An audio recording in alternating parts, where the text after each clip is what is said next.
What's going on, everybody? This is Ken Posick and Kristen. What's going on? Hey, I'm here. That's what's going You're on. You're KP squared tonight. We're going to talk about this interesting question that we get often in our comment section of, is development a good thing? Is all the stuff going on in Orlando, all of the growth, is this a good thing? But before we get into that, we got to invite our people in and say, what's going on? Come on, people. We're ready. We're going to be asking for a lot of feedback in the comments today. We are. We're going to be going back and forth, playing devil's advocate. Is it good? Is it bad? We want everybody participating. Absolutely. But first, we always start off our shows off. I just want to know where you guys are watching from today, because it helps us figure out, are we getting locals? Are we getting people that want to move here? And it just helps us kind of curate our content. So we've got people checking in from Lake Nona down the street. We've got Diz Deb checking in from Horizon West down the street. But we also have Stephanie checking in from South Carolina. We appreciate you always hanging out. We've got our friend from New York checking in. It says, as we escape New York to PA for the long weekend. That sounds actually really nice. That sounds really nice. What's to do in PA? Oh, yeah. It's a long weekend. I keep is forgetting about that. Well, you know, we're in real estate, so we don't actually get weekends. along. We've got Winston checking in from Alaska, but be back to the Space Coast soon. What's going on? I appreciate you. We've got, what's up, Eric Yo-Yo from Northwest Kentucky, Cincinnati, Kentucky. Did you know? This will really keep you on your toes, like knowing the actual acronyms for all of the states, because I'm pretty terrible at that. You're great. You're like North Kentucky. North Kentucky. What's NKY? Alex checking in from the Milk District. So we've got a really great blend tonight of people watching both locally and from around. We got Jess in Winter Garden. We've got my man Chris checking in from Miami. Appreciate you big time. And this is interesting because when I first started doing this, Kristen, it was everybody outside of Orlando, nobody local. Like that we're commenting. Yeah.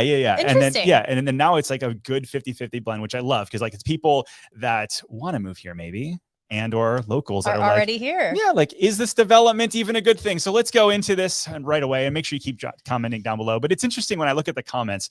And so if you're watching back on YouTube or watching live with us tonight instead of the podcast, you get this all the time on my channel. Patrick says, way too much development. You've got Florida's been full ever since I moved here in 1978. And so this is like every video that we do. It's like, oh gosh, stop the development. It's too much.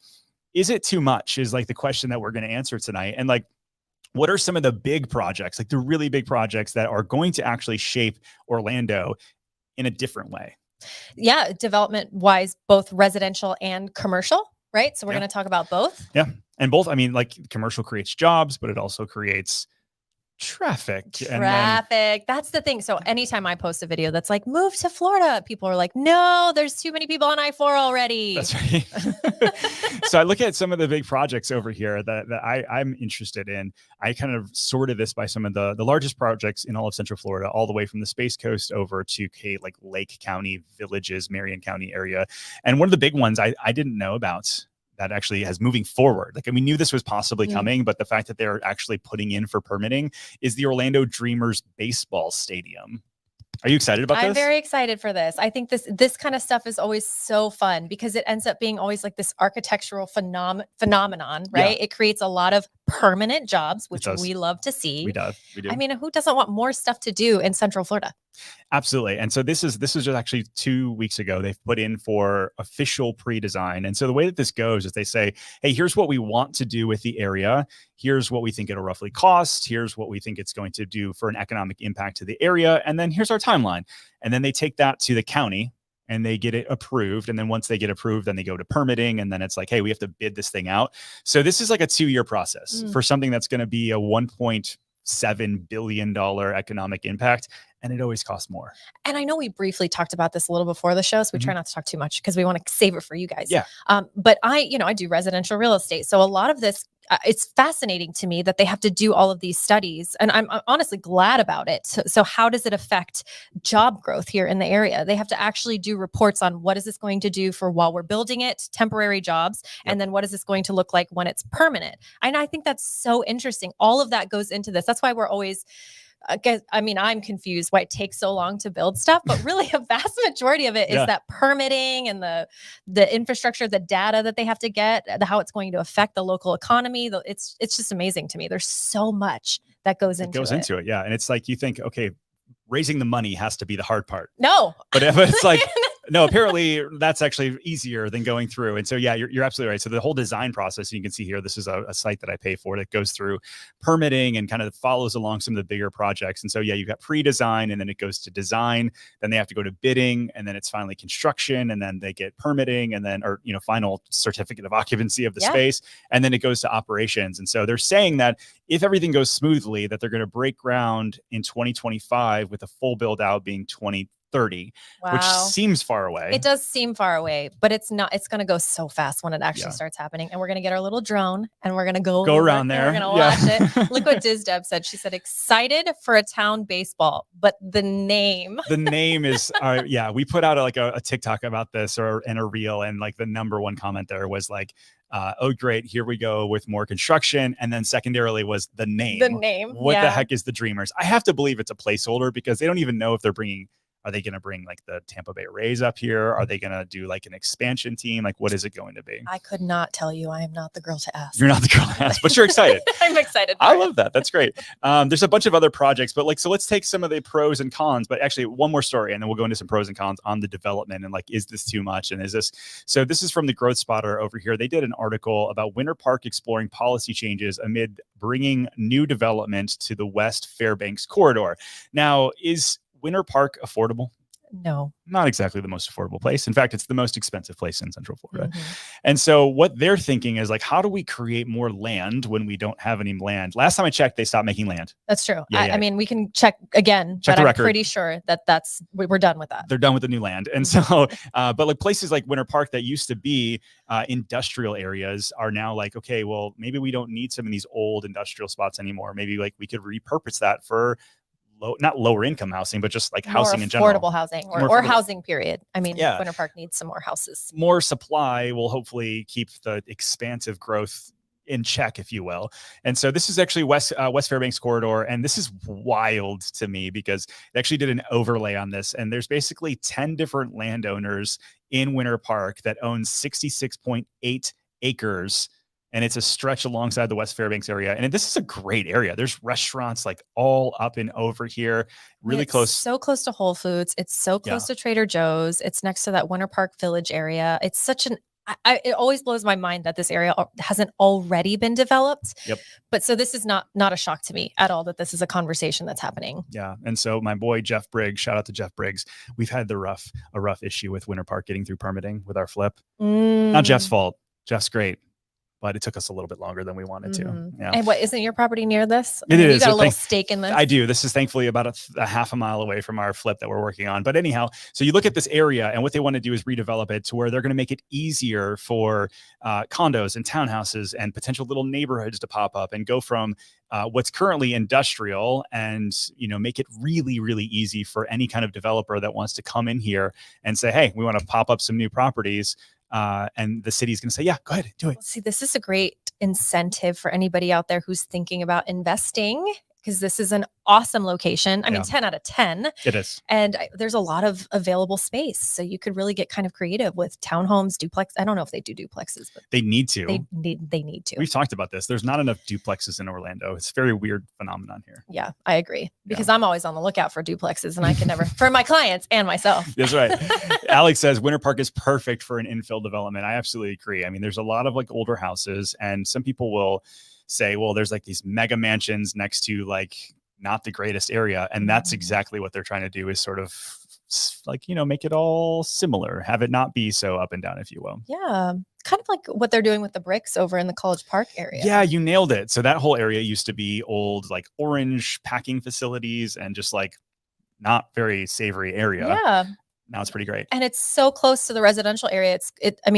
Now that it's there, you're like, well, this has always been here. Yeah, this feels like totally normal. Yeah. So Visual CQ says that they've got a place in the Poconos in the summer campground community. So that's why they're going to Pennsylvania. That sounds amazing. Oh. It's a simpler version of Dirty Dancing. Oh my God. Right after my heart. I love that. Sounds awesome, actually. Connie's checking in from Harlem, New York, but also living in the Four Seasons in Orlando, the 55 and older active adult community since June, and you love it. Congratulations. Congrats. That's a great area. Do you know, so right off of like 429 over by Margaritaville is like this Four Seasons area. It's great if you want to be close to the parks, but then not have to be like so resorty. Right. It has a different energy. Not like Margaritaville, which is very much, very much so the opposite. Okay, so then let's talk about this development though, right? So let's go back to our initial premise of like, is this development good or bad? Is this bettering the area? I think so. I mean, what's your definition of bettering? Is it bringing in more housing, which we desperately need? Yeah. I mean, right now, industrial spaces can kind of be an eyesore and you don't really frequent them. So a lot of people don't even know this area exists. This is true. I drive through here as fast as possible. Exactly. I mean, you're just get out of there. Yep. So I think in that sense, it does make it better. Is it also going to bring more traffic? Yeah. And so maybe that's the converse. Like, okay, so right now there's 66 acres, maybe 300 people work in this area. Maybe, I mean, a lot of these might be vacant at this point. But it's like, yeah, it's going to bring more traffic. It's also going to add more revenue to the city. And probably why they want to push some of this stuff. Right. Which I don't think is a bad thing, right? No, I don't think so. Okay. But conversely, are they pushing people out of here that are maybe can't afford the area? No, I think stuff like this is just, it's way more positive than it is negative. Especially for this particular project. Yeah, absolutely. And so let's talk about, there's a couple other things that come out. So this is another good one from the Growth Spotter. So office building next to Dr. Phillips Performance Center to be raised. And so have you seen this downtown, this little building? I have seen this little building downtown. It's like 3 stories. It's not too far. Like, so it's just right next door to the Dr. Phillips Performing Arts Center. And it's like, what is this? Yeah. And it's not the greatest building. I think it was probably built in like the 70s or 80s. And they're going to be tearing it down to build more skyscrapers in the area. Could this be good and or bad? More skyscrapers, meaning just more commercial space? Yeah, so it's TBD. So it looks like, so GDK Properties, they sold this corner parcel and they've basically already demolished some old office, and that was back in 2019. And now it looks like they're going to be trying to build 10 to 12 stories, if you will, in the area. So everything in downtown Orlando is mid-rise. It's not really like, it's not very actual tall. high-rise. Yeah. But if you had like a mix of office and retail and apartments, would this help solve some of the downtown area? I think that would be fun. We need more of that. Yeah, I think so. I mean, downtown needs some lovin's, I think. Could you imagine, especially right next to Dr. Phillips Performing Arts Center, if you finished a show and you got to walk over to a nice restaurant and then go up to your apartment? Are we romanticizing life right now? I think so. This is so nice. I think that's what we should do, right? Let's do it. I'm in. And so I think that this is a good thing. And so like I really have a hard time like. So let's talk about the downsides of redevelopment in general. So let me put on my devil's advocate cap. Yeah, because you have to. Like everybody says that I'm like just like always pro development and never talk about the negatives. So let's talk about the negatives. Well, I'm a born and raised Central Florida native. Okay. And I remember when I could just go to Disney whenever I wanted, and I never had to wait in more than a 10-minute line. So yes, more people creates some downsides. But did Guardians exist? Guardians didn't exist. Did Tron exist? Tron did not exist. I mean, the food was not as good. The overall vibe wasn't as exciting. There was limited things to do. So, I mean, it's okay. Wait, no, I'm devil's advocate. Too many people. Too many people. There you go. No, that's the number one thing people say. Okay, so then it taxes schools, it taxes roads, it taxes municipalities. It puts a stress on everything. And so maybe your favorite little restaurant that used to be empty now, unfortunately, the business owner is now doing really well because there's too many people.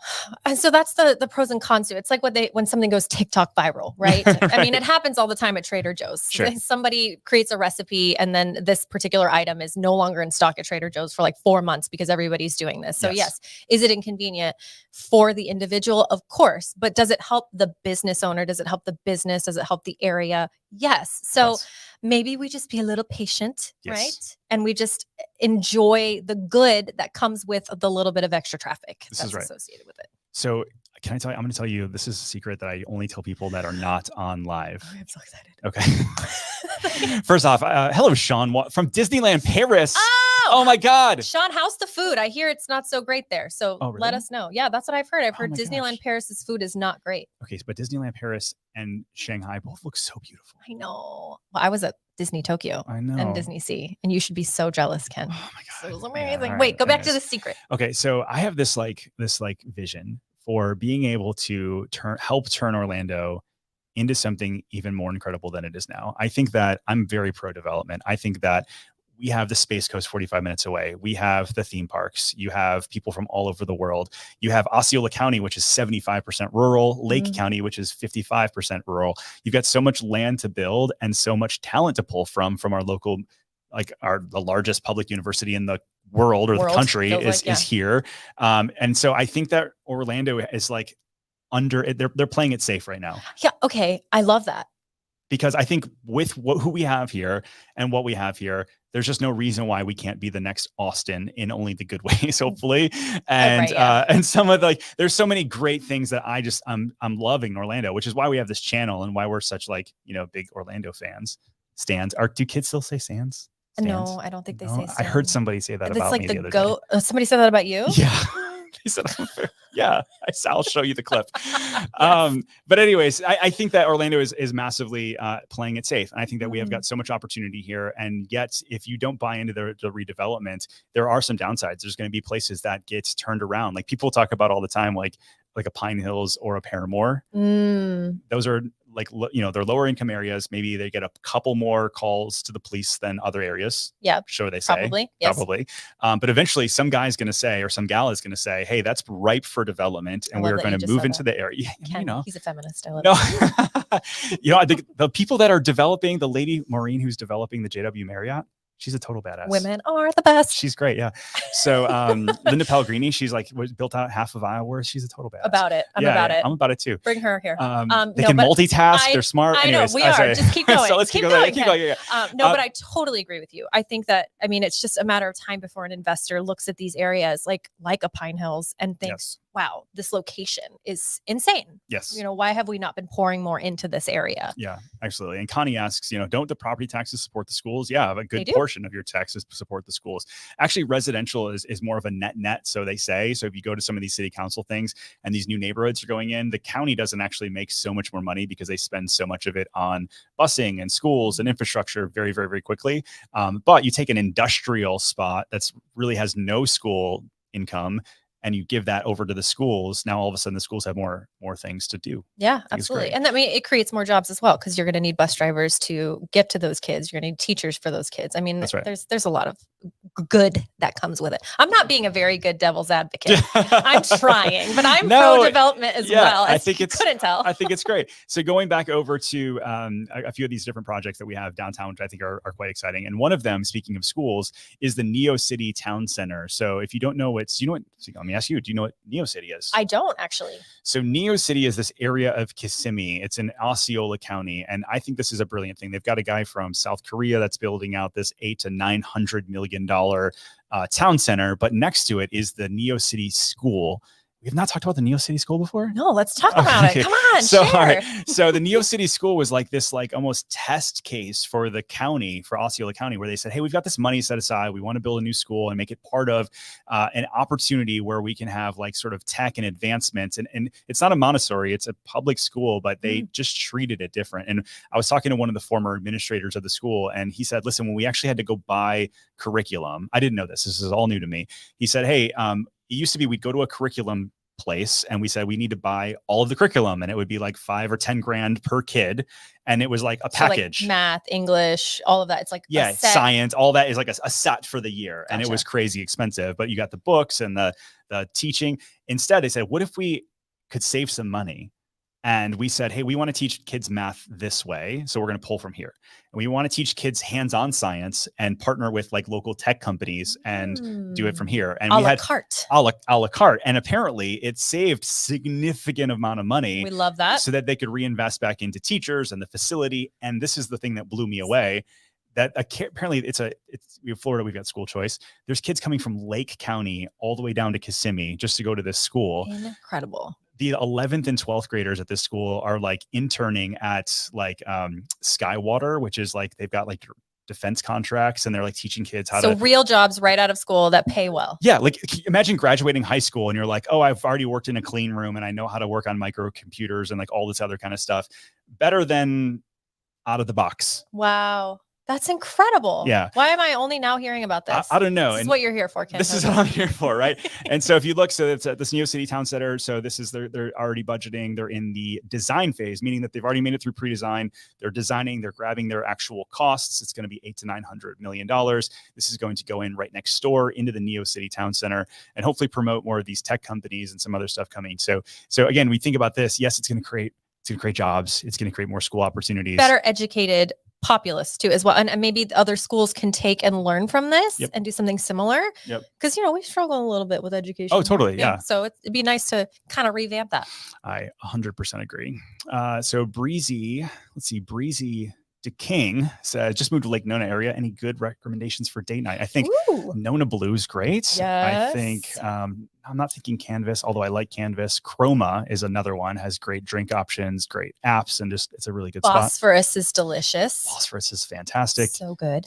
Take your partner over to the sculpture garden at the Wave, especially at night. It's like all lit up. Hands, walk around. I love it. I like where this is going. All of a sudden, Orlando date night. Here we go. Where's Neo City compared to Tahokwa? I'll pull it up on the map here shortly.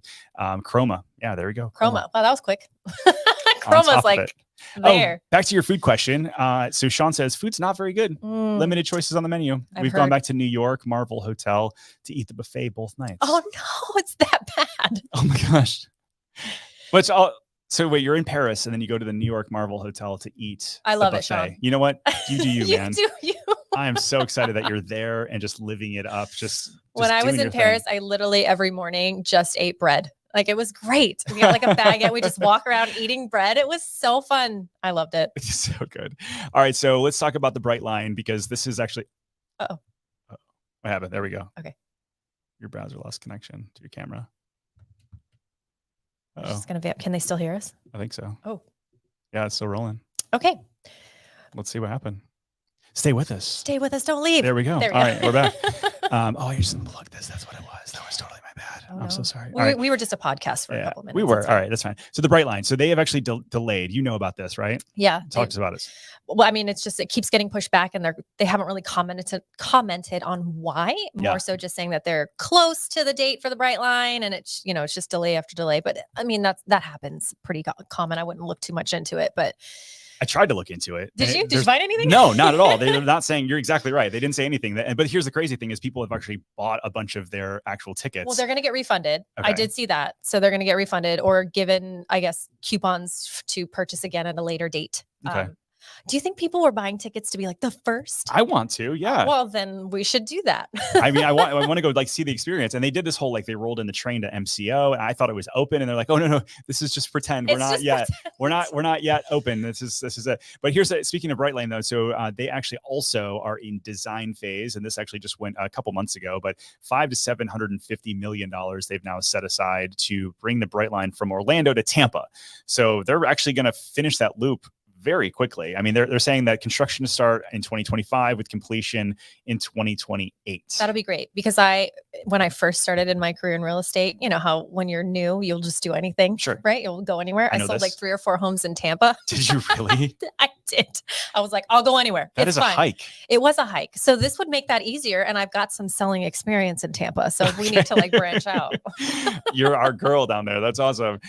So here's a couple other things we're talking about when I think about redevelopment. So Orlando Fashion Square Mall, despicable condition, sparks legal fight as developers want to raise it. Now, this article is a couple years old, and you actually grew up going to the Fashion Square Mall. I did. I was one of those little middle school gals hanging out at the Fashion Square Mall before it was despicable. I mean, maybe it was a little despicable at the time, but yeah, it's incredible to see something that was kind of iconic at the time. I guess, when you're a kid, anything can be iconic, but to see it kind of go and just turn into what it is now, it's like a spirit. Yeah, like a spirit Halloween, the whole thing. It's just Halloween there the whole time. Yeah, so just for a different reason. Right. Yeah, you got to get your props for. Are you prepping for Halloween already? I'm not going to give too much information away, but I am going so crazy this year, guys. Not that I haven't gone crazy every single year, but it's going to be incredible. We're going to talk about it on the live. We might have to do a YouTube video on it. From the house. From the house. Yeah, absolutely. Okay. I mean, I have got a workshop with a giant cutting machine, and we're designing things in like a 3D rendering to have the machine cut stuff. That's all I'm going to tell you. But it's going to be crazy. Sounds awesome. Yeah, it really does. So speaking of food, so nothing beats food in California, Disneyland, which we're going in December. I'm excited. In DCA, completely agree with the food. Nothing's not that great in Disneyland Paris. I love Disneyland food. I love California food. So churros, like everything in cold Disneyland. Brew with the Cocoa Puffs in it. Oh my gosh. So Sign excited. Me up. Yeah. Thanks for that. Now I need to go. I'm going to go. I'm excited. I'm going. I'm running the Disneyland half. You're going to do Like, I'm isn't it the going- same in like within a day or Listen, two? I know it was kind of cruel that they did that to us. So I'm gonna hate on Run Disney for like 2 seconds, but I love them. Oh no.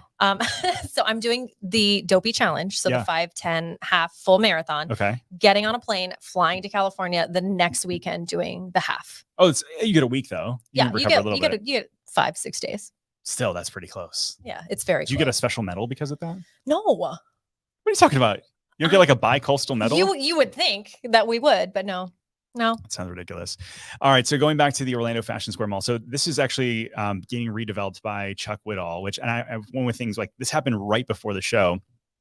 Chuck listed, it appears, for $49 million his stake over in Restaurant Row. Dr. Phillips. Dr. Phillips, yeah. So it's the Delagio Center, and this is something that he built back in 2008, and it's a beautiful, beautiful center. It doesn't even look like Florida, It honestly. doesn't. Yeah, I mean, so it's got like Fleming's, it's got Big Fish, it's got just like a bunch of little restaurants as well. But it's a really nice center, and I had to think to myself, like, why would he sell this? And it has to be. I mean, it could be. This is all speculation. I don't know. Like, maybe he's raising money because he's doing O-Town West. Mm-hmm. He's doing like the St. Regis down in Longboat Key. He's doing a lot of very, very big things. Kind of just like bringing it in a little bit, maybe not having so many different projects. Yeah, and it's built in 2008. I have to believe that there's probably starting to be some things start to get, that age is something gets to be a little bit older and you have to do some more work. I mean, that's rude, but okay. Well, I mean, but this is like a marquee property though. Like, the location on Restaurant Row is unbeatable. But you know what's great about this area is that they did a lot of interesting architecture when they were doing it, but it feels kind of timeless, right? Like, they can just throw some different paint colors up there, and I think agree. it would still be really fresh, right? I agree. I mean, so Norman's was coming, and then this where you can see that used to have a little sign. This used to be Bravo. This was a COVID casualty that looks like it closed and then never opened back up again. So yeah, it's interesting. But Orlando Ballet, their like main headquarters is here. Mm-hmm. It's an interesting piece of property. And if you have a cool $45 million and you need a realtor, we've got you. We definitely do. We can help you get this. We do. I know some inside information. Apparently there is a coast to coast medal. I'm seeing a comment here. Yes, there is a coast to coast medal. So you got to look it up. Yeah, like, somebody needs to DM me this. I need to find out about this. Am I getting this medal? Do I get this? I've already committed. I don't think I've told you this. So I'm going to do, there's like this world medal that you can do. So there's you do, if you do London, Tokyo, Berlin, New York, and I'm doing New York in November. Marathons. Boston, and there's one other, it might be LA. But you get this like really big one with all of the cities on it, and you have to do it, I think, within 4 or 5 years. But there's this whole like race around the world, and I'm going to start. Sounds awesome. It sounds like so much fun. That's amazing. Okay, wait. Are there specific venues that you have to do these races at, or? Yeah. It's like the actual Boston Marathon, the actual New York Marathon. How do you get into some of these though? Isn't it really challenging to get into like the Boston Marathon? I've heard there's like a wait list, and so there's a wait list unless you're willing to raise money for charity and or pay a big price. And so like New York, I was able to raise money for charity last year. I got hurt. I had some surgery, and so they gave me a buy, which is how I got in this year. Fabulous.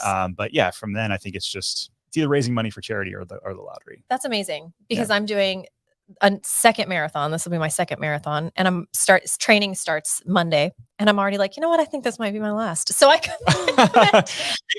5Ks from now on. No, half marathons are where it's at. It's the perfect amount of distance. It really is. But that's going to be really cool, Ken. I think so. Maybe I'll join you on the London one. That sounds super fun. And it'll make me like the family to travel, holiday to travel. Like, we'll have a good time. Oh yeah. That'll be little vacations each time. For sure. All right. So let's talk about some other developments, right? So did you see the Holy Land Experience is gone? I did. It's crazy. It's such an iconic thing. You drive up and down I-4 and you saw it. We put this over on our TikTok and our Instagram over in the Orlando Reel. And it was just wild to see. So this is actually going to be in Orlando, or Advent Health rather. And so we need it, right? We need more hospitals. We need more like medical stuff. We've doubled in size as a city. So it's probably time to bring on a little bit more medical. I agree. Did you ever go to Holy Land Experience? I never personally went to Holy Land Experience, but I had a lot of people that I know that worked at the Holy Land Experience. And I actually know some people who ended up buying at auction a lot of the Holy Land props. So I can take you to like baby Jesus, like 20-foot golden Jesus riding a horse statue. What do you do with something like that? That's in their yard. It's over in Altamont Springs. We can do a YouTube video on it. That is awesome. That is so awesome. All right, let's spin over to some real estate news. So I was going over, we shared this with the team this week. And so it was kind of an interesting take. So Zillow, which Sometimes I love Zillow. Sometimes, I mean, listen, they're a data company and they like to sell your data. That's really what Zillow is. But so Zillow is full-blown housing market bull, meaning they think that things are going to go really well, predicting that the U.S. home prices will jump 6.5% year over year. So July 2024. What do you think about that? Like the first thing you hear? Well, the first thing I heard was Zillow, and I tuned out for like a second because we try not to listen too much to Zillow and their estimates and their things. But true. The second thing, because we've talked about this article, we talked about it in our team meeting, and we did ask like, what information are they pulling from? What data are they using? Because I think there's a lot of news out there that is cherry picked data. And so we want to make sure that this is coming from something that makes sense. And we did realize that it had a lot of information that makes sense to use to predict this rise. And we've all, I mean, if you sell real estate in Central Florida, you know that we get so many people who are constantly moving here, who are looking to live here. As soon as the interest rates even tick down a tiny bit, I think it's going to open up the floodgates again. So I could see this being very true. Yeah. I mean, and rates even took down, was surprising, like shocking to all of us that rates tick down to a whopping 7% now. Which we were so excited about. Which we were. Crazy to think because So before crazy. we were like 7%. Oh 7%. My gosh. But it almost touched 8% a couple weeks ago. And so now that it's dropped to 7, I mean, I do believe that what you say is correct. If it drops 6% or lower, we're going to see way more buyers back in the market. But thankfully, because there's so many people that have such low interest rates right now, we don't have a lot of housing inventory. It's tough to want to sell your property when you have a 3% interest rate. It is. And so, I mean, like we've talked about this before, like Holly and I were like, do we need to sell? Like, do we really need more square footage? Do I want to go from a 2.25% interest rate to a 7% interest rate? No. And then also home values have continued to go up like crazy. And so like our same house, it's a tough conversation that I think a lot of Americans are having. And so it's not an Orlando thing, but going back to the Zillow conversation of why they think prices are going to go up, I think that they believe that as interest rates kind of come down, and then you also couple that with their search data, they can see how many people are online looking in different areas. And then you couple that with the data of people moving in and out of different states. And they believe that certain areas of the state of the country are going to go up 6.5%. And then it's also went over this interesting map. And this was actually over on Fortune, if any of you guys want to go take a look at this. But basically they said, where does Zillow expect regional home prices to head between July and July? And you'd think blue. This is kind of like the worst kind of map. Who made this? Yeah, you think blue, you think cool off, but if you look at their little key up at the top, it's red is actually a red-ish pink, means that property values are going down. And then their blue is that they're going up. And Florida is super blue. Yeah. And we even joked about it. There's this little like dark spot in the middle of Florida. We're like, what is that? It's swamp. It's swampland. Yeah. So they think that like the Ocala market, which actually is blowing up right now. Ocala is blowing up right now. We're getting a lot of inquiries for Ocala. They're saying that it should go up roughly 8% is what they think based on demand. The Orlando submarket, 6.5%. And so this is interesting. I think that this is kind of like bucks the trend of what a lot of people think. Yeah. Where's the crash though? Where's the crash though? I tell you what, it's kind of interesting, but expecto bourbon. Expecto bourbon. How much of the Olympus project should be built over the next 2 years? I think that we're going to start to see some retail. I did talk to some of the developers that are in touch with that. And it was like, hey, they're going to stop residential approval if people don't start moving forward on commercial and retail. Cause that was so much of the sale of Wellness Ridge and Wellness Way and the Olympus project. And why it was incentivizing people to want to be there because they were going to have all this at their fingertips. Yep.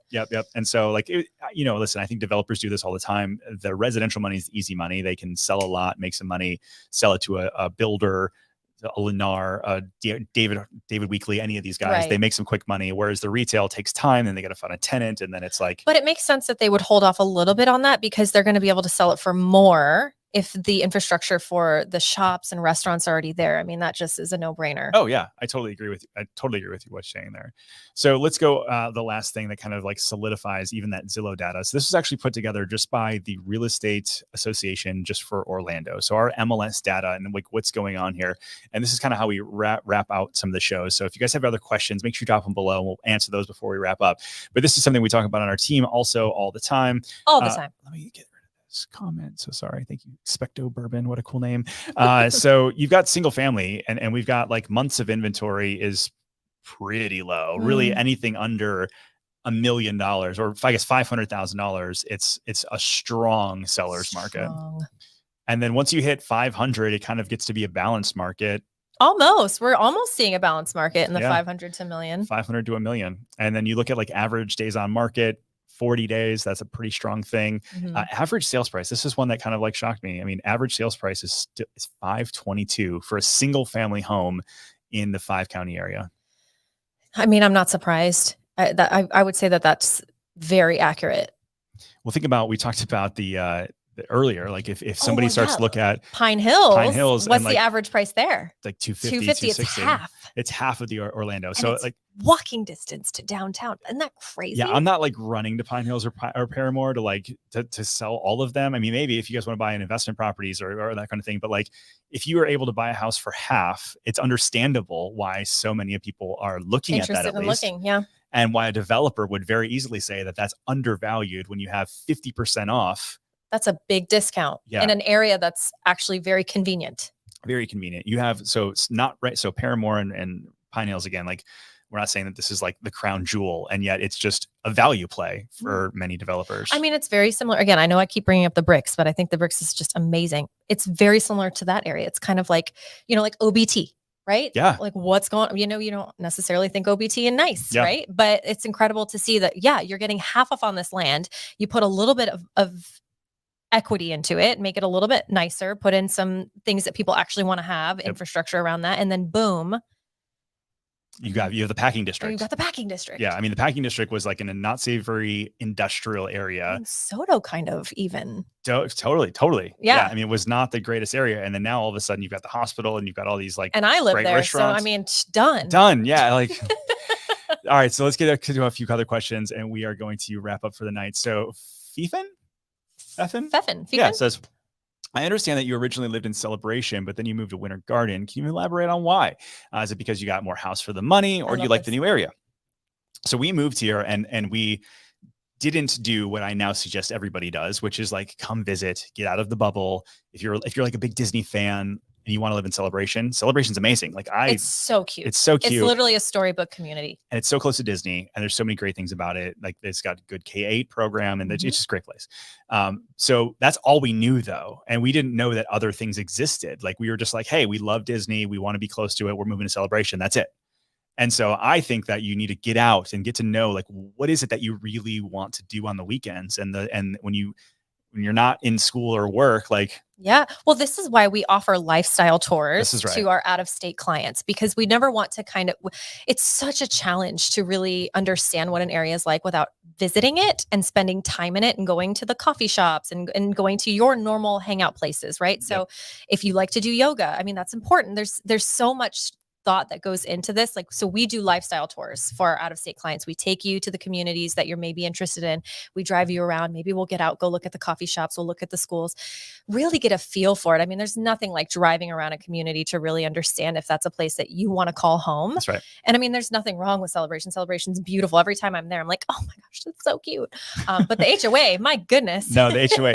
So for us personally, when we got there, we had lived there for a couple of years and we had our third kid on the way. And my wife and I were like, we live in a 3-bedroom. It's a little tight and it would be great to have a little bit more space. And so we started looking at some of the houses. And at the time, there was no new construction. They were done. And so it was like, do I buy an $800,000 house that it was built in the 90s? Yeah, that needs like windows and everything else. With a baby on the way. And it was like, or do we just go to Winter Garden and get something brand new, spec home and close in 30 days? And that's what we ended up doing. And it's been great. I mean, we're actually equidistant to Disney compared to Celebration, which is great.